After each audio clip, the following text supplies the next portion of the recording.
ஆனா இங்க கூப்பிட்டது நமக்கான ஒரு பாதுகாப்பு. நம்ம நெட்வொர்க்கர்ஸுக்கு ஒரு ஆணையம் வேணும், ஒரு சட்ட வடிவம் வேணும்.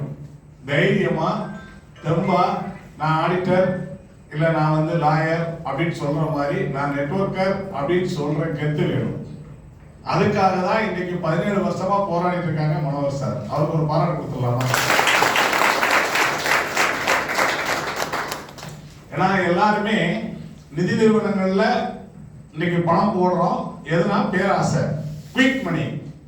பணம் கட்டினா அடுத்த மாசம் எவ்வளவு மல்டிபிள் ஆகுது, அதுக்கு அடுத்த மாசம் எவ்வளவு ஆகுது.